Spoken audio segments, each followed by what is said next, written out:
कार्यक्रम सेइङको यो मुन्धुम श्रृङ्खलामा हरि हुक्पा चोङबाङज्यू यहाँलाई हार्दिक स्वागत छ।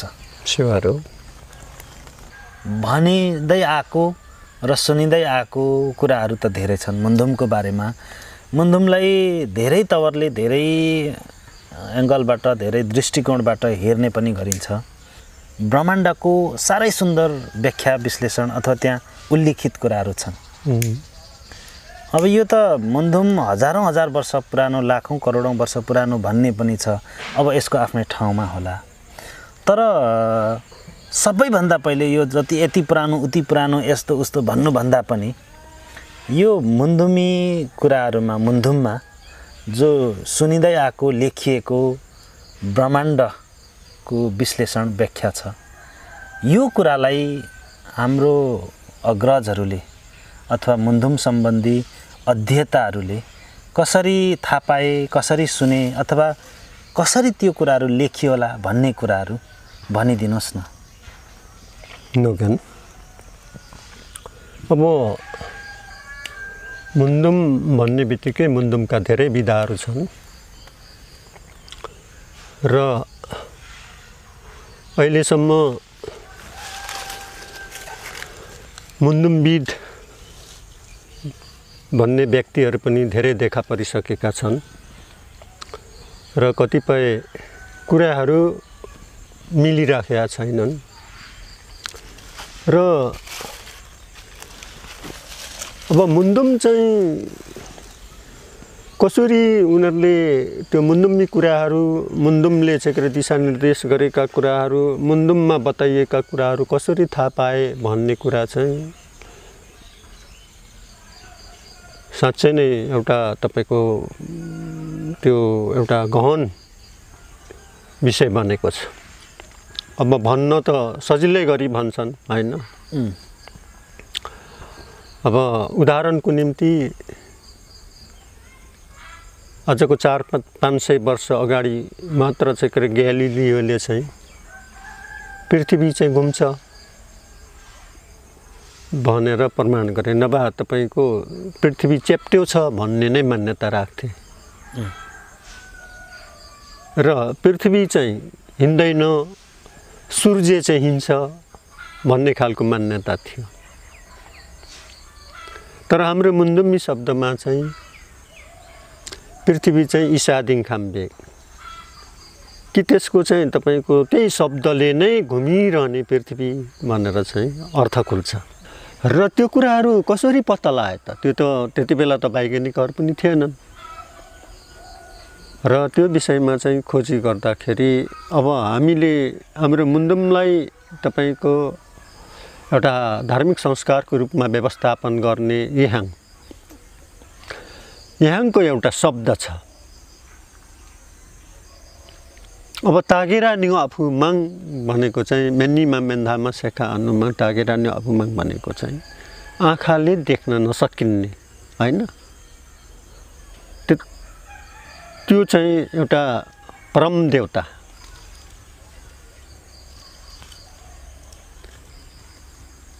त्यहाँ चाहिँ म पुगे र त्यो माङले जे भनेको कुराहरू यहाँ म भन्दैछु, जे सुनाएको कुराहरू सुनाउँदैछु भनेर मुन्धुममा छ। त कसरी पुग्यो त्यो त सोध्नु पर्यो नि। अब त्यस बेला त विमान पनि थिएन। त तागेरा निगो आफुमाङमा पुग्ने चाहिँ त्यस्तो साधना चाहिँ के थियो भन्दाखेरि मानिसको जीवन चाहिँ तपाईको 3 स्टेजमा हुँदो रहेछ। हाम्रो दिमाग अहिलेको अब दिमाग विशेषज्ञहरू, मस्तिष्क विशेषज्ञहरूको भनाइअनुसार मान्छेको पहिलो चाहिँ अर्धचेतन अवस्था, दोस्रो चेतन अवस्था अनि तेस्रो अवचेतन अवस्था। अवचेतनको अवस्थामा पुग्नको लागि चाहिँ मान्छेले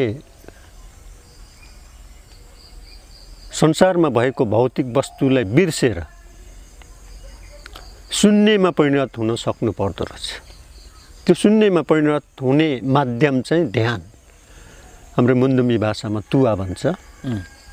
त्यो तुवाबाट त्यो साधना गरेर त्यो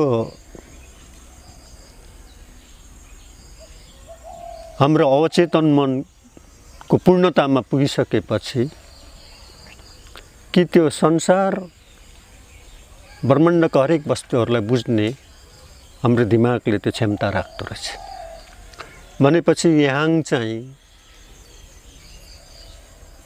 त्यो ध्यान तपस्या साधेर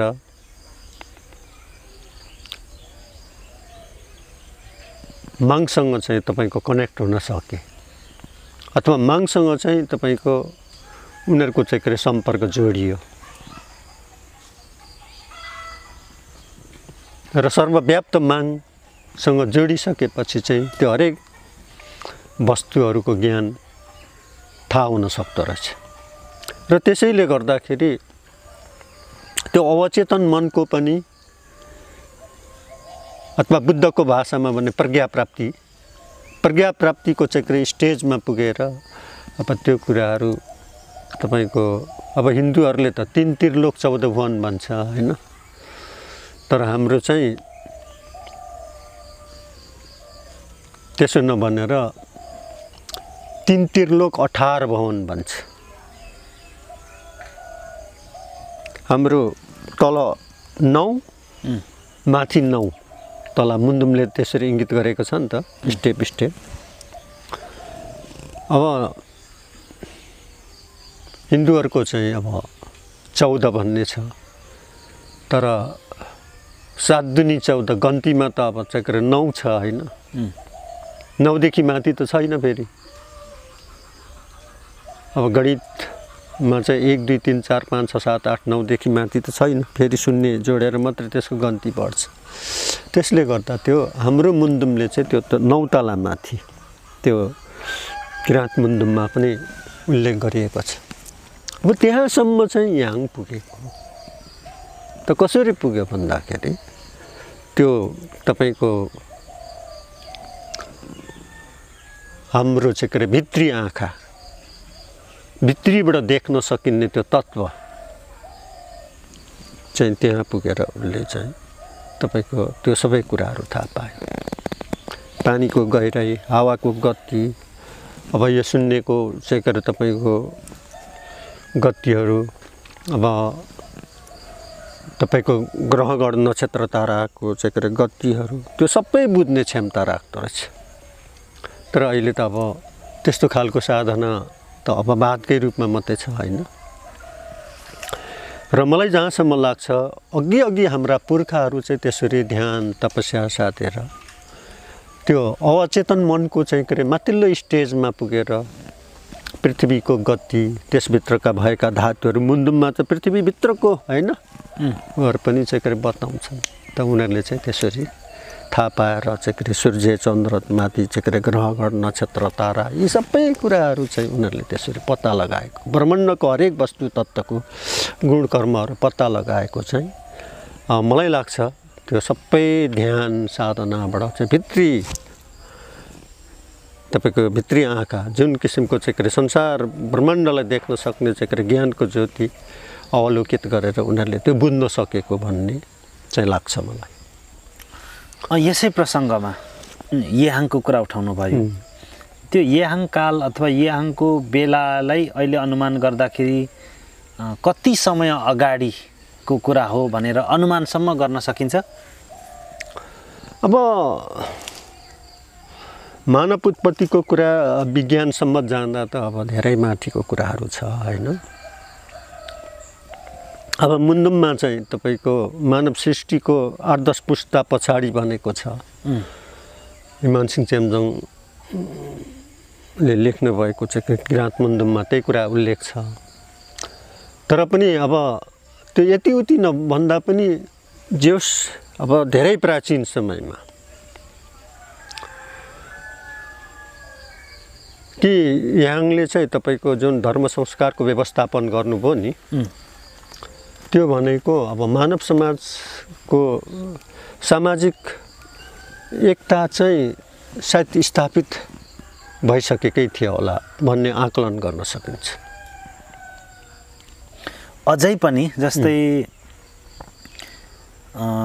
त्यसरी ध्यान गर्न सक्यो भने अझै पनि त्यो ज्ञान प्राप्त हुन सक्छ भन्ने तपाईको कुरा हो। किन सकिँदैन, किन सक्दैन? मान्छेले गरिराखेका छन् नि त। तपाईको अहिले तपाईको त अब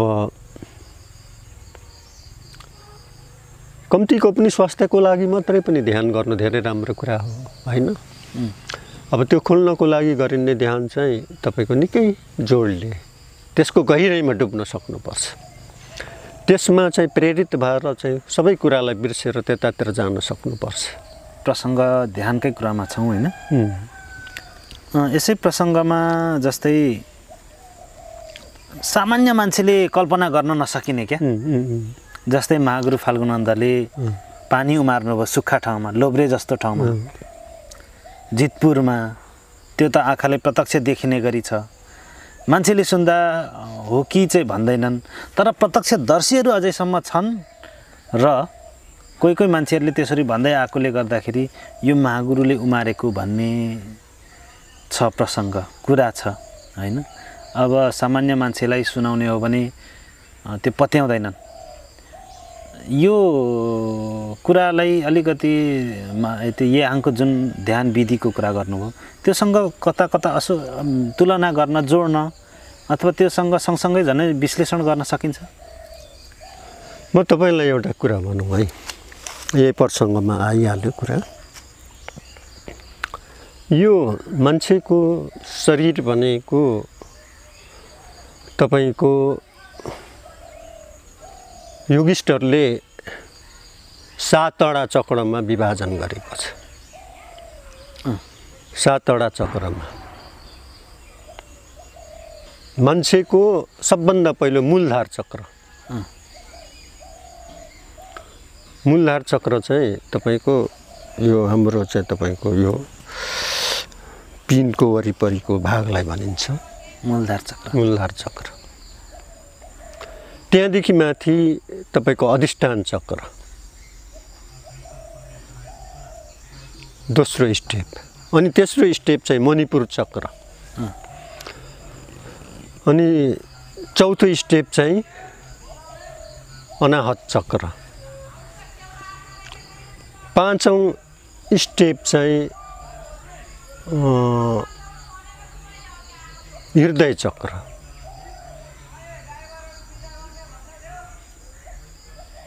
अनि छैटौं स्टेप चाहिँ तपाईको आज्ञा अथवा ज्ञान चक्र। त्यहाँभन्दा माथि चाहिँ सहस्रार चक्र भन्छ। र पहिलो मूलधार चक्र चाहिँ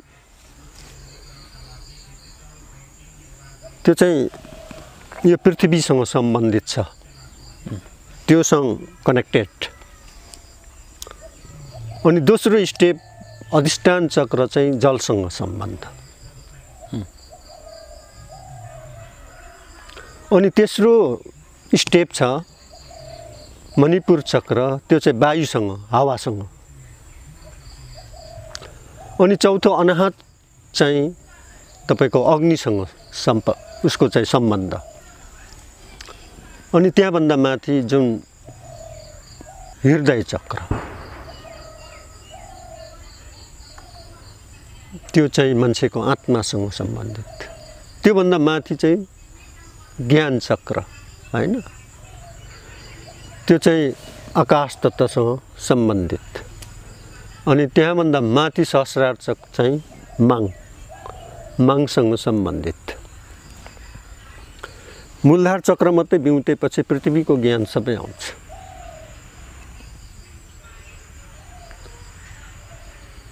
अब मेरो बुझाइमा मैले आजसम्म बुझ्न सकेको अधिष्ठान चक्र जब बिउतेपछि यो जलका कुराहरू सबै थाहा हुन्छ।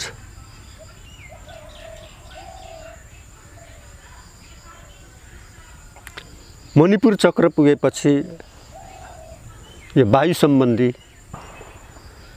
ज्ञानहरू प्राप्त हुन्छ। अनि अनाहत चक्र चाहिँ तपाईँको म्युतिसकेपछि चाहिँ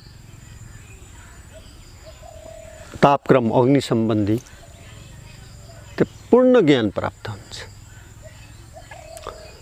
अनि तपाईँको हृदय चक्रमा चाहिँ जुन आत्मा हुन्छ त्यसबाट चाहिँ त्यो आत्मज्ञान सम्बन्धी त्यो बोध हुन्छ। त्यो आज्ञा चक्र अथवा ज्ञान चक्र भनेको चाहिँ त्यो ज्ञान प्राप्ति हुने हो। जब ज्ञान प्राप्ति भइसकेपछि सहस्रार चक्र भ्युत्याएपछि त माङसँग सिधै सम्पर्क भएपछि यो सबै चाहिँ तपाईँको तात्विक कुराहरू भौतिक आध्यात्मिक त्यो सबै ज्ञान बोध हुन्छ भन्ने अब योगिस्टहरूको भनाइ छ। त्यसले गर्दाखेरि यहाँ पनि ध्यानबाटै बुझेका हुन्, महागुरु फाल्गुनन्द पनि ध्यानबाटै बुझेका हुन्। अब 1993 मा न 95 मा तेह्रथुममा काजीमान तुम्बाम्पेले को निमन्त्रणमा महागुरु जानुभयो र जहाँनिर चाहिँ उहाँलाई बस्ने अब घरमा बस्नुहुन्न थियो, कुटी बनाइदिएको थियो, त्यहाँ चाहिँ गुरु बस्नु भएन र यहाँ सारिदेऊ भनेपछि किन पो गुरु भनेर सोद्धाखेरि यहाँ चाहिँ नाकको शिर परेकोले म बस्दिनँ, अर्कै ठाउँ सारिदेऊ भनेर अनि सार्नु भएछ। अनि तपाईँको सार्यो अनि उता त्यो बस्ने कुटी सारेपछि अनि भोलिपल्ट चाहिँ त्यसको अलिक माथि चाहिँ यज्ञ डाँडा भन्छ, त्यहाँ चाहिँ लादुङ सेवासेमी गरेर तपाईँको गरेछन्। अनि त्यसको त्यो पूजा कर्म सकेपछि जहाँनिर मलाई पहिला कुटी बनाएको थियो त्यहाँनिर खन भनेर भन्नु। अनि त्यहाँ खन्दा लगभग 3 फुट खन्दा पानी बुलुलु उम्रियो। 45 सालको त्यो भूकम्पले गर्दा अलिक हच्कियो, नभए निकै ठुलो हुन्थ्यो अरे। र मैले 57 मा त्यहाँ गएर तपाईँको त्यहाँको रामबहादुर तुम्बाम्पेसँग त्यो भिजल गरेको छु मैले। त्यो अहिले पनि त्यो धारा छँदैछ, त्यो पानी अझै उम्रिन्छ। कसरी देखिन्छ त? नभए त्यो त यन्त्र त हुँदैन। महागुरुसँग यन्त्र त थिएन। तर त्यो यस्तो पारदर्शी, त्यो केहीले छेक्न नसकिने। त्यो म्याडम क्युरीले चाहिँ रेडियम बनाएन, रेडियम चाहिँ केहीले छेक्न सक्दैन त्यसको पावर। त्यस्तै हाम्रो त्यो के अरे दिमागलाई चाहिँ त्यो दिमागी रेडियमले चाहिँ त्यो सबै कुरालाई चाहिँ के अरे देख्न सक्छ।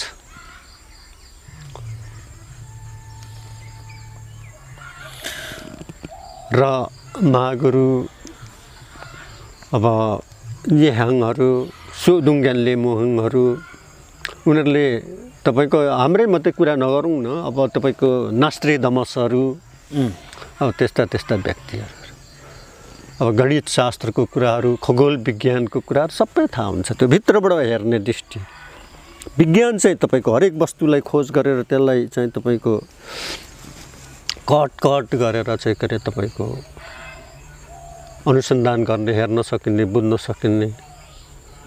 तर योग ध्यान भनेको चाहिँ माङसँग जोडिएर देख्न सकिने, त्यो दुईटा। त्यो बाहिर शक्ति हो विज्ञान,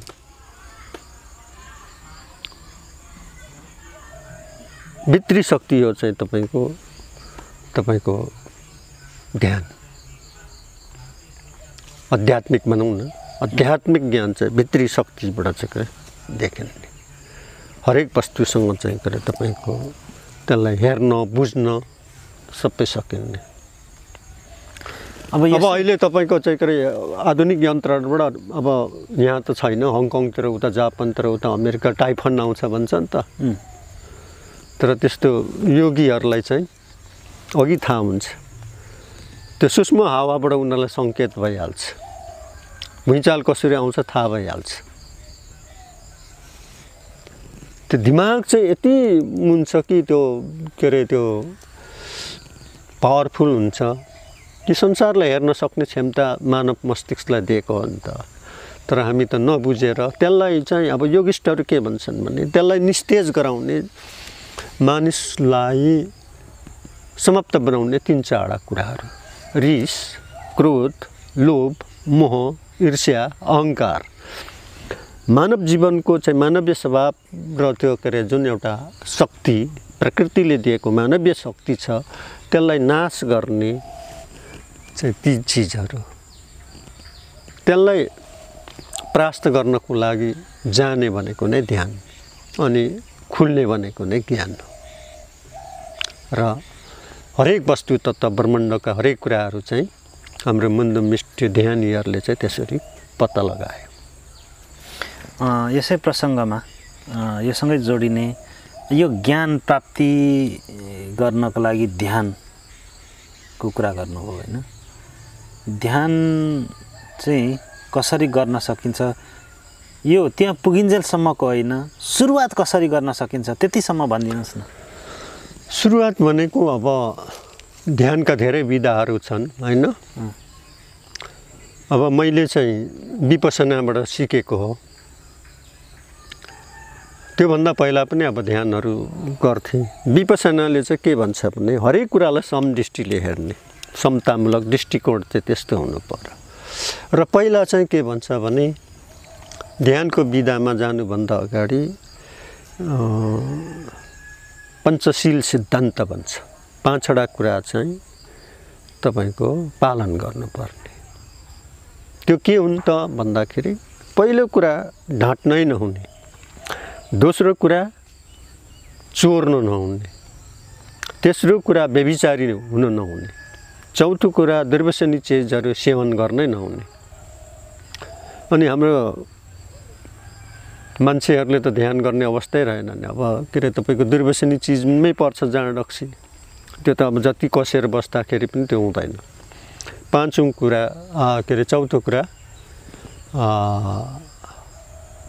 पाँचौं कुरा चाहिँ हिंसा नगर्ने, कुनै पनि प्राणीको हत्या नगर्ने। त्यो पञ्चशील सिद्धान्त पालन गरिसकेपछि त्यो प्रण गरेर बसेपछि चाहिँ उसले चाहिँ के सिकाउँछ भने नासिकाबाट चाहिँ के सुरु गर्ने, के हेर्ने, तपाईँको जिन्दगी सदाबार चाहिँ के थाक्छ गल्छ, काममा हिँड्नुहुन्छ डुल्नुहुन्छ, आँखा हेर्नुहुन्छ, आँखालाई पनि चाहिँ तपाईँको विश्रामको चाहिन्छ होइन? मुखलाई पनि बोल्नुहुन्छ विश्राम चाहिन्छ, हातले गर्नुहुन्छ त्यसलाई नि खुट्टाले हुन्छ त्यसलाई पनि, खाने पिने दाँत चबाउने चाहिँ तपाईँको पेटलाई हरेक अङ्गहरूलाई विश्रामको आवश्यकता पर्छ र उनीहरू त्यो अवस्थामा पुग्नै पर्छ, नभएदेखि स्वास्थ्यको लागि असर पर्छ। तर त्यति बेला पनि तपाईँको एकछिन पनि विश्राम नलिकन निरन्तर चाहिँ के चलिरहने, आफ्नो गतिमा बढिरहने त्यो चलायमान तत्त्व चाहिँ हाम्रो चाहिँ सास त कहिले पनि निदाउँदैन पनि, सुत्दैन पनि, चलिरहन्छ। अब निदायो भने त सकिएको होइन। त्यसले गर्दाखेरि त्यो हाम्रो नासिकाबाट चाहिँ के गएको आएको सास चाहिँ हेर्न लगाउँछ। 3 दिनसम्मको त्यो अभ्यास पछाडि तपाईँ चाहिँ एकाग्रता निकै बढिसकेपछि अनि विपसना भन्छ। विपसना भनेको आफैलाई हेर्नु। 4 अमलको फराकमा चाहिँ तपाईँको टाउकोदेखि खुट्टासम्म, खुट्टादेखि शिरसम्म हेर्दै लाने।